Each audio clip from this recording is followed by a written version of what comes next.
سیدنا عبداللہ بن مسعود رضی اللہ عنہ سے روایت ہے، وہ کہتے ہیں رسول اللہ صلی اللہ علیہ وسلم نے ہمیں نماز کے درمیان میں اور اس کے آخر میں تشہد سکھایا۔ اسود بن یزید کہتے ہیں ہم سیدنا عبداللہ رضی اللہ عنہ سے یاد کرتے تھے جب انہوں نے ہمیں بتایا کہ رسول اللہ صلی اللہ علیہ وسلم نے ان کو تشہد کی تعلیم دی تھی۔ بس وہ کہتے تھے جب آپ صلی اللہ علیہ وسلم نماز کے درمیان میں اور اس کے آخر میں بائیں سرین پر بیٹھتے تو پڑھتے التحیات للہ والصلوات والطیبات السلام علیک ایہا النبی ورحمۃ اللہ وبرکاتہ، السلام علینا وعلی عباد اللہ الصالحین، اشہد ان لا الہ الا اللہ واشہد ان محمدا عبدہ ورسولہ۔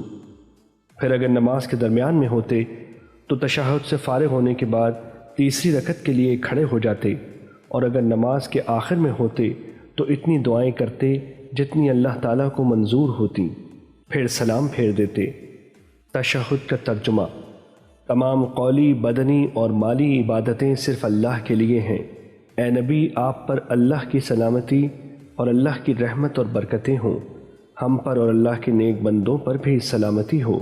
میں گواہی دیتا ہوں کہ اللہ کے سوا کوئی معبود برحق نہیں، اور میں یہ بھی گواہی دیتا ہوں کہ محمد صلی اللہ علیہ وسلم اللہ کے بندے اور رسول ہیں۔